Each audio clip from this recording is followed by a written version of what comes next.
Selamat malam pemirsa Indonesia Business Forum, kembali hadir saya Brigita Manohara yang bersama dengan Anda. Ketika kita bicara mengenai proyek Grand Design pemerintah untuk bisa menghubungkan berbagai macam wilayah, salah satunya didukung dengan infrastruktur jalan tol. Dan ini tentunya ternyata makin membebani BUMN karya yang diberikan penugasan untuk bisa mengusahakan hal tersebut.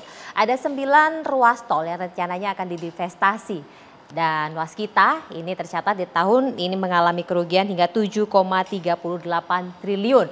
Jumlah yang tidak sedikit. Sementara BUMN karya lainnya labanya turun antara 84 hingga 91,87%. Untuk itulah Indonesia Business Forum pada malam hari ini mengangkat tema mengenai BUMN terus merugi jalan tol di Lego. Saya sudah bersama dengan 2 orang narasumber di studio, saya perkenalkan satu persatu. Yang pertama ada Bang Arya Sinulinga yang merupakan staf khusus Menteri BUMN. Bang Arya, selamat malam, sehat? Selamat malam, sehat. Alhamdulillah ya Bang ya, keliling terus ini sepertinya untuk bisa mengawasi kinerja BUMN ya Bang. Supaya semuanya bisa untung tentunya ya. Dan tentu ada Pak Toto Pranoto, ekonom Universitas Indonesia. Pak Toto, selamat malam. Malam Brigita. Sehat Pak? Sehat, sehat. Lancar ya Pak? Lancar. Ibadahnya? Amin. Dan tentunya ada 2 orang yang sudah terhubung dengan saya melalui video conference, saya sapa satu persatu. Ada Bang Deddy Yefri Sitorus, anggota Komisi 6 DPR RI dari fraksi PDI Perjuangan. Bang Deddy, selamat malam. Selamat malam semua. Bang Deddy, terima kasih sudah berkenan menyempatkan waktu sekalipun sedang reses di Dapil ya Bang. Ya, terima kasih Mbak. Dan ada Bang Said Didu, Sekretaris Menteri BUMN, Kementerian BUMN di tahun 2005-2010. Bang Said, selamat malam. Selamat malam. Bang Said sehat? Alhamdulillah sehat. Lancar puasanya ya Bang? Alhamdulillah lancar. Ini mumpung Bang Said masih ada depan layar saya deh. Bang Said, ini pada akhirnya ada beberapa ruas jalan tol yang akan didivestasi karena memang sudah merugi kondisinya. Nah, berdasarkan catatan dari Bang Said yang dulu juga sudah pernah ada di sana melihat kondisi dibandingkan dengan dulu dengan sekarang. Ini kalau tanggapan Bang Said seperti apa? Saya tidak kaget kejadian ini karena 2008 saya sudah menduga 2021 dan ada teman saya di sana Pak Arya Sinulinga, saya sudah katakan pada saat baru menjabat siap-siap cuci piring karena saya sudah menduga 2021 adalah panen proyek-proyek yang mangkrak di 2021. Perkiraan saya memang terjadi demikian, jadi saya nggak kaget sebenarnya kejadiannya. Kenapa saya tidak kaget? Karena saya agak paham bahwa penugasan saat itu 2014-2015 itu konsep penugasannya benar, yaitu bahwa jalan tol yang tidak layak atau infrastruktur yang tidak layak diberikan penyertaan modal negara dari pemerintah untuk menutupi ketidaklayakan tersebut. Itu memang sesuai dengan pasal 66 Undang-Undang BUMN, bahwa apabila pemerintah memberikan penugasan kepada BUMN dan tidak layak secara ekonomi, maka pemerintah harus mengganti kerugian ditambah margin yang layak, itu pasal undang-undang. Nah, tapi pada saat 2017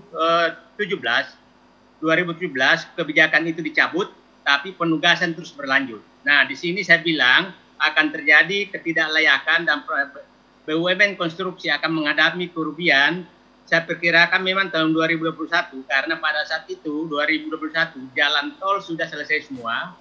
Nah, pada saat selesai akan terjadi 3 beban keuangan sekaligus datang, 1 beban bayar utang, 2 beban penyusutan, dan 3 beban untuk operasional.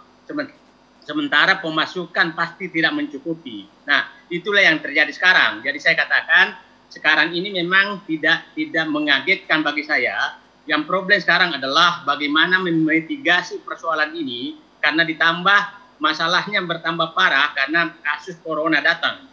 Jadi walaupun tidak ada corona, saya sudah menduga bahwa ini akan terjadi masalah ini karena memang jalan yang ditugaskan itu tidak layak.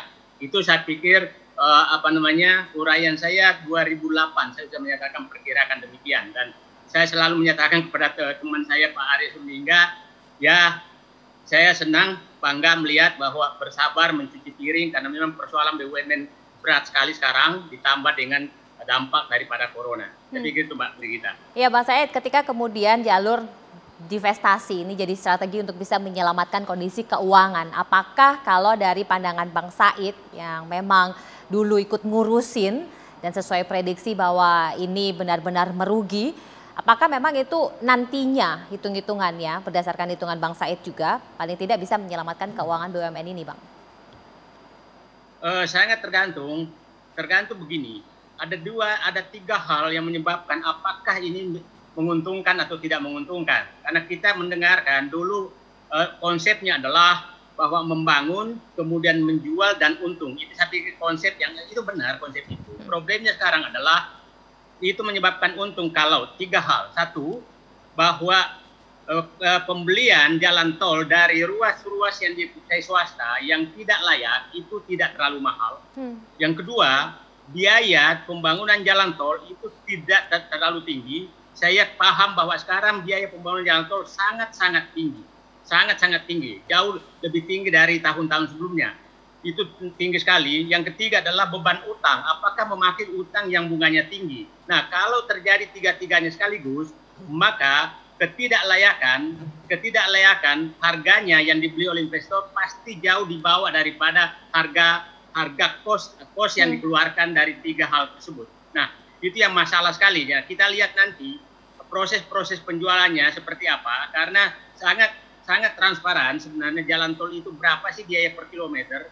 Nah, itu jalan tol itu sebenarnya yang dijual itu bukan aset, tapi adalah konsesinya yang dijual. Jadi tidak berarti menjual jalan tol, karena jalan tol itu adalah milik negara. Yang dijual itu konsesinya dan berapa tarifnya. Jadi potensial penghasilan dari jalan tol itu yang dijual. Nah, jadi saya belum bisa menyatakan, tapi saya bisa menyatakan bahwa melihat tanda-tanda sekarang, sepertinya untuk mendapatkan untung sangat berat. Itu saya pikir.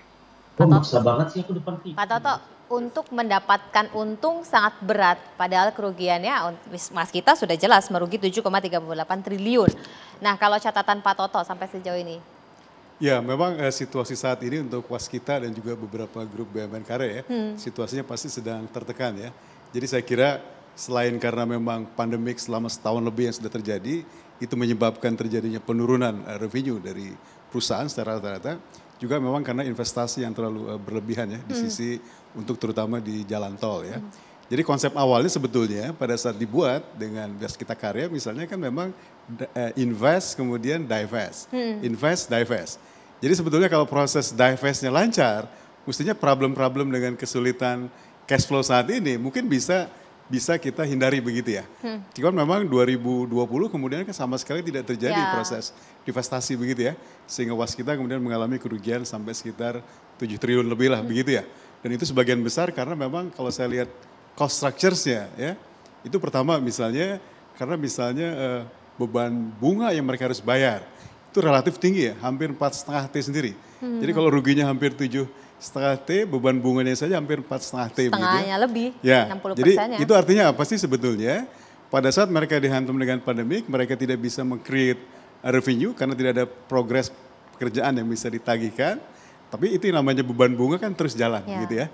Sehingga ini ke depannya menurut saya perlu ada suatu perombakan secara lebih struktural ya kepada bagaimana mereka memiliki cost structures yang lebih sehat begitu ya. Sehingga kemudian tidak lagi membebani terhadap pembiayaan-pembiayaan yang sudah ada. Jadi saya kira ke depannya mungkin nanti beberapa alternatif ya. Jadi tidak hanya mengandalkan saja kepada pembiayaan ya dari sisi misalnya hutang, obligasi atau kredit sindikasi perbankan, tapi juga mulai dipikirkan bagaimana supaya pembiayaan dari segi aspek ekuitasnya juga ditingkatkan ya. Ini kan bisa berbagai macam hal ya. Salah satunya misalnya kita sudah mulai meresmikan Indonesia Sovereign Wealth Fund misalnya. Siapa tahu nanti juga ada proyek-proyek yang bisa diambil ya oleh institusi ini sehingga kemudian bisa meringankan ya beban debt-nya dari Waskita misalnya. Atau juga sebetulnya kalau kita lihat berita transaksi terakhir mereka divestasi dengan investor dari Hong Kong misalnya ya, itu kan menunjukkan bahwa masih ada juga tingkat ketertarikan dari investor luar untuk melihat bahwa ini ada sebagian ruas jalan yang memang prospektif untuk diambil. Jadi harapannya mudah-mudahan ya situasinya akan lebih membaik, program vaksinasi berjalan lebih lancar, mobilitas manusia orang akan lebih cepat lagi nanti sehingga kemudian nanti juga ekonomi akan kembali back to normal sehingga juga aktivitas ini bisa berjalan lebih lancar ya. Mudah-mudahan program-program divestasi berikutnya bisa lebih lancar karena saya kira ini menjadi salah satu yang paling penting untuk bisa memberikan darah baru ya bagi waskita supaya mereka bisa bergerak dengan lebih cepat lagi.